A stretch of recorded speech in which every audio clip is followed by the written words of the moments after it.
कि आज हमको पता चलिए कि नंद बाबा के जो पिताजी थे उन्होंने भी यहाँ पे तपस्या की थी और वो स्थान आज भी बना हुआ है। तो आइए उसके दर्शन हम आपको कराते हैं। रासस्थली बनाया, इसी पे भगवान रोजाना आते हैं। पहनावली भी बोलते हैं इसको। पहनावली का मीन्स है मतलब अपना पहनावा भी भगवान यहाँ रोजाना करते हैं। पहनावा यहाँ कर लेंगे तो फिर संकेत जाएंगे भगवान। संकेत में कोई चीज रखते हैं संकेत की। संकेत में जाने के बाद फिर आएंगे दो मन में जाएंगे तो वहाँ दोनों का मिलन होता है। ये भगवान की एक लीला कहते हैं ना, नित्य लीला का एक क्रम है। पूरे ब्रज में यही चालू होती है। सबसे पहले रस लीला यहाँ होती है, इसके बाद पूरे ब्रज में जाती है। में स्थान है बाबा, अकेले यहाँ पर हैं। अकेले और क्या, इनका सहारा है, किसी का सहारा थोड़ी करना। मैं राधा कृष्ण का सहारा लेता हूँ, बस किसी का सहारा नहीं। सभी भक्तों को राधे राधे। मैं कृष्ण गोपाल शर्मा एक बार पुनः आपका स्वागत करता हूँ आपके चैनल ब्रज माधुरी में। भक्तों, हम आपको ब्रज के समस्त दर्शन करा रहे हैं, ब्रज की लीला स्थलियों के दर्शन करा रहे हैं जहाँ पे भगवान श्री कृष्ण ने अपनी लीलाएं की थी। इसी क्रम में आज हम पहुँचे हैं श्रीधाम नंदगांव, जहाँ पर हम आपको दर्शन कराएंगे पनिहारी कुंड के। आप देखेंगे ये जो स्थान है वो पनिहारी कुंड का मेन गेट है।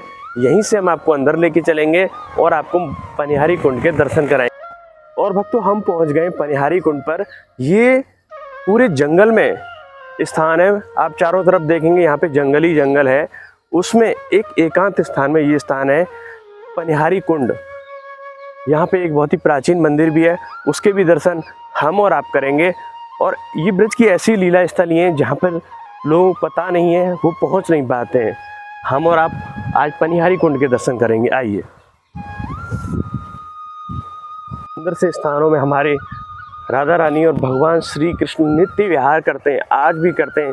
बस उनको प्राप्त करने के लिए, उनके दर्शन करने के लिए हमें वो दिव्य चक्षु प्राप्त नहीं है, लेकिन ठाकुर जी कृपा करते हैं तो निश्चित रूप से उनके दर्शन होते हैं। आइए आपको बहुत ही सुंदर से स्थान पनिहारी कुंड के दर्शन कराते हैं। श्रीधाम नंदगांव से आज हम दर्शन कर रहे हैं।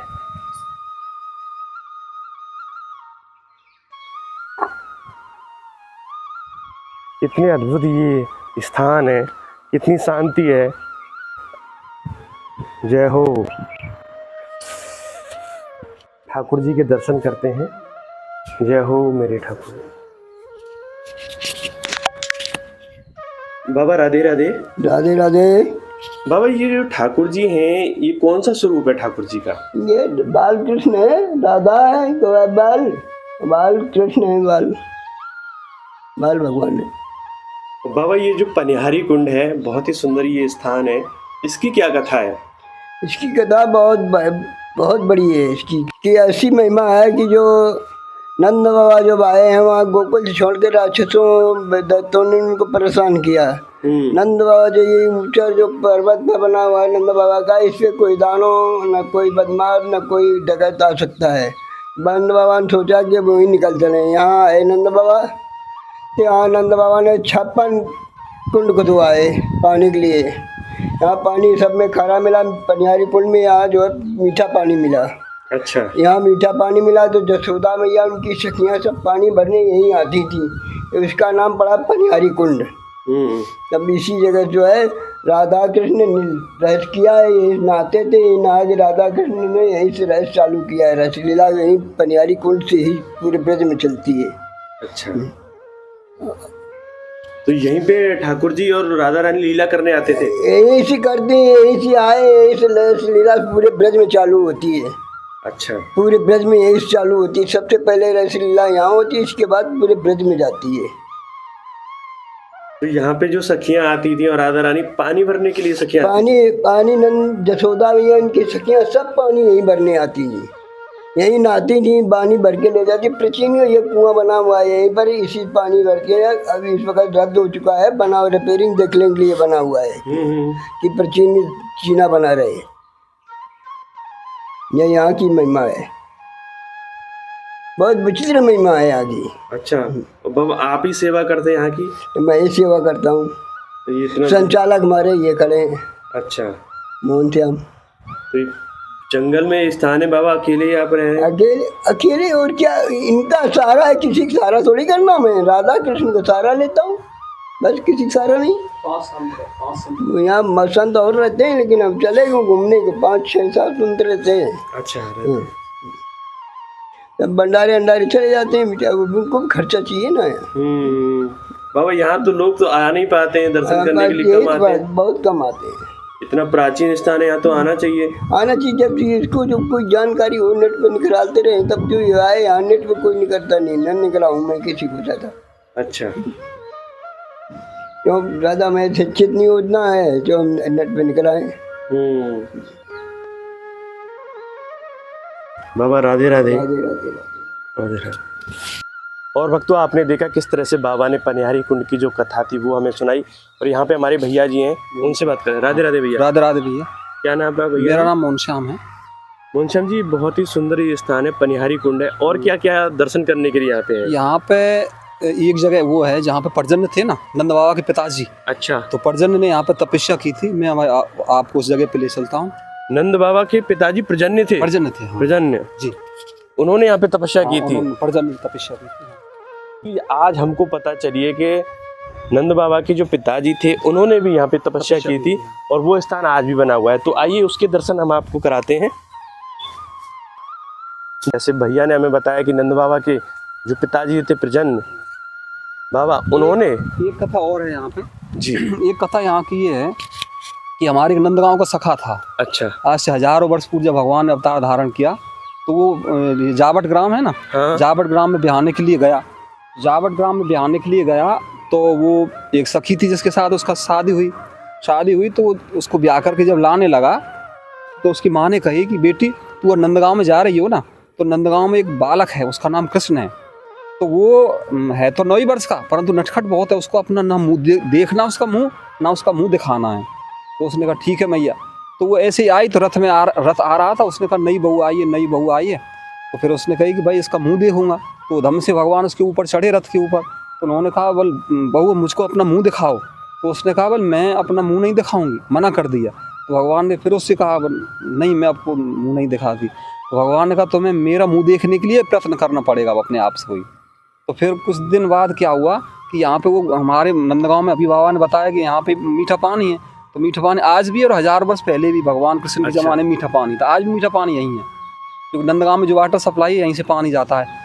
तो फिर माँ ने तो वो जैसे ही भगवान कृष्ण ने कूदे तो कुछ दिन बाद 10 साल हो गए तो यहाँ पे आई गोपी पानी भरने के लिए, रोज़ाना आती थी। तो उसने कहा आज मैं अकेली पड़ गई हूँ, घड़ा मोटा है तो मैं इसको उठा तो सकती नहीं हूँ, ऐसा करती हूँ शायद ये बंसी की जो आवाज़ आ रही है भगवान कृष्ण की है, आज मैं उसको अपना मुँह दिखा भी दूँ और उसका देख भी लूँ। तो फिर उसने ये सोचा, फिर वो भगवान कृष्ण को लाई, भाई मुझे कृष्ण मुझे ऐसे मेरा मटका बड़ा है तुम उठा दोगे? भगवान की ठीक है उठा दूँगा। फिर उसने कहा कि भाई तुम फिर जब जैसे ही भगवान कृष्ण को वहाँ मुँह देखियो तो वहाँ ने तो अद्भुत रूप देखा भगवान का। अरे राम राम राम, हमारी माँ ने मतलब हमें इतने जो अखिल भवनों के सुंदर है, जन की सुंदरता करोड़ों सुंदरताओं को एक जगह इकट्ठो करे जाओ, बहुत ही ज़्यादा सुंदर ये दिख रहे हैं, उनकी भी उपमा हो रही है। तो ऐसे भगवान के मैं इतनी दूर रही हूँ, मतलब इतने 10 वर्ष मैंने ऐसे ही गंवा दिए। तो वो ऐसे ही सोचते नंदगांव पहुँच गई और उसने अपनी सत्वादी थी और अपनी भ्राग्नि में उसने अपने शरीर को त्याग कर दिया। वही जो गोपी थी कुछ दिन बाद क्या कहते हैं मीराबाई बनी। अच्छा। हाँ, एक कथा यहाँ की मीराबाई की कथा भी है। जब उसका जन्म हुआ तो मीराबाई के रूप में जन्म हुआ। अच्छा, और वो स्थान के भी वो स्थान जहाँ पर्जन्य ने तपस्या की थी वो अभी वो जगह। अच्छा, तो भक्तों आप जब आए नंदगांव में तो ऐसे स्थानों के दर्शन अवश्य करिएगा, क्योंकि ये वही स्थान है जहाँ पे आज भी प्रिया प्रीतम का निवास है। वो आते हैं ऐसी जगहों पर, वो दर्शन देते हैं भक्तों को। आइए हम आपको बाबा प्रजन्य की जो तपस्थली है उसके भी दर्शन कराएंगे। ये एकांत के स्थान है, यहाँ पे आएं, बैठें और भजन करें। ये ऐसे सुंदर स्थान है।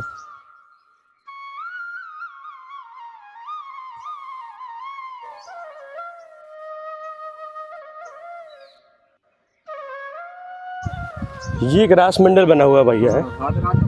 ये इस जगह पे क्या था कि यहाँ पे जो नंद बाबा के पिताजी थे ना पर्जन्य, नंद बाबा ने तपस्या की नंद उस पे यशोदा कुंड पर। अच्छा। और पर्जन्य की जो तपोस्थली थी ये पनिहारी कुंड। अच्छा। तो तभी इसका पा अक्षर से जो उच्चारण हो रहा है ना, ये पर्जन्य के कारण ही है, पर्जन्य की तपोभूमि के कारण ही है। अच्छा। तो जो पर्जन्य यहाँ पे तपस्या करते थे वृक्ष के नीचे बैठ करके। तो आकाशवाणी हुई कि हे पर्जन्य, तुम्हारी तपस्या पूर्ण हुई, और जो अभी जो तुम्हारे एक पुत्र होगा नंद बाबा, 5 पुत्र होंगे, उनमें एक बीच का नंद बाबा होगा जो नंद बाबा के नाम से विख्यात होगा, और उस नंद के यहाँ एक पुत्र पैदा होगा कृष्ण, जो भगवान के स्वयं अवतार ही होंगे। अच्छा। हाँ, जो कृष्ण होंगे वो स्वयं भगवान के पूर्ण अवतार होंगे, और तुम जाओ, तुम्हारी तपस्या पूर्ण हो गई और तुम अपने वहाँ पे जा सकते हो। तब यहाँ पे भगवान फिर कालांतर में भगवान ने यहाँ पे अवतार धारण किया। अवतार धारण कर इसी जगह को भगवान ने फिर अपनी रासोस्थली बनाया। अच्छा। हाँ, रासस्थली। भगवान ने अपनी रासोस्थली बनाया। इसी पे भगवान रोजाना आते हैं। पहनावली भी बोलते हैं इसको। पहनावली का मीन्स है मतलब अपना पहनावा भी भगवान यहाँ रोजाना करते हैं। पहनावा यहाँ कर लेंगे तो फिर संकेत जाएंगे भगवान। संकेत में कोई चीज रखते हैं संकेत की। अच्छा। संकेत में जाने के बाद फिर आएंगे 2 वन। 2 वन में जाएंगे तो वहाँ दोनों का मिलन होता है। ये भगवान की एक लीला कहते हैं ना, नित्य लीला का एक क्रम है।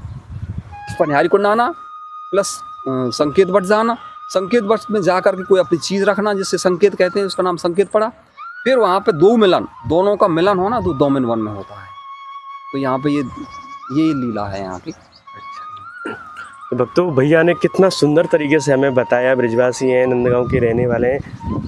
महाराजा प्रजन्य के बारे में बताया, यहाँ पे रहते थे और तप करते थे। भगवान श्री कृष्ण की लीला स्थली है, आज भी आते हैं और भी पूरे दर्शन हम आपको कराते हैं। पनिहारी कुंड के पूरा जंगल है, यहाँ पे बाबा रहते हैं, आपने देखा होगा, सेवा करते हैं। कितने बुजुर्ग हैं। आइए आपको अंदर और लेके चलते हैं। पनिहारी कुंड के पूरे दर्शन आज हम आपको कराते हैं। तो आप दर्शन कीजिए, बहुत ही सुंदर से स्थान पनिहारी कुंड के। आपने ठाकुर जी के भी दर्शन किए, बाबा से भी हमने जाना, और बाबा प्रतिदिन इतने बुजुर्ग होके भी अपने ठाकुर जी की निरंतर सेवा कर रहे हैं इस स्थान पर रहकर। तो मोहन जी, आप सब व्यवस्था यहाँ की संभालते हैं? हाँ, पेड़ों की व्यवस्था ज़्यादातर मैं ही देखता हूँ यहाँ। अच्छा, और जो संत रहते हैं उनके लिए भी? हाँ, संतों की व्यवस्था भी भगवान की कृपा से। भगवान ने जिम्मेदारी, राधा रानी ने जिम्मेदारी दे रखी है। नहीं है, नहीं तो आदमी की जो एक कहते हैं ना चेतना है ना, वो तो नहीं तो अपने शिष्य और उधर तक ही पहुँचती है। नहीं तो ये, और इससे ऊपर की जो चिंतन है ये तो भगवान ही देते हैं। मतलब राधा रानी, ब्रज में तो राधा रानी का ही वो है, समझ लो, उन्हीं का मतलब कार्य क्षेत्र है ये। तो भैया, क्या क्या यहाँ पे जरूरत है आपको कि क्या कोई भक्त चाहे तो कर सकता है? हाँ, हमारे यहाँ देखो, सबसे संतों की व्यवस्था तो भगवान ने कर दी है, राधा रानी ने। अच्छा। इनका तो भोजन पानी की अच्छी व्यवस्था है, मतलब गैस सिलेंडर से, चूल्हे से, रहने की, और ये सब व्यवस्था अच्छी है। खाली पेड़ों की व्यवस्था हमें थोड़ी देखनी पड़ती है, जैसे मतलब अब पानी की व्यवस्था प्लस एक जो यहाँ पे ये जो साफ सफाई है ना। हाँ, तुम देख रहे हो जैसे इन पेड़ों में सफाई की जरूरत है, तो यहाँ थोड़ी सफाई और पेड़ों में पानी की व्यवस्था, 2 ही चीज़ें अभी हमसे मतलब हमारे मुट्ठी में नहीं है, वो चीज़। हाँ। तो यही है कि जो भी कोई हमारे यहाँ ब्रज में, तो देखो यहाँ तो सब दिन आते हैं, जो ब्रज भूमि से प्रेम करते हों, राधा रानी से प्रेम करते हों, यहाँ जैसे पानी के लिए और सफाई के लिए अपनी सेवा दे सकते हैं। राधे राधे। राधे राधे।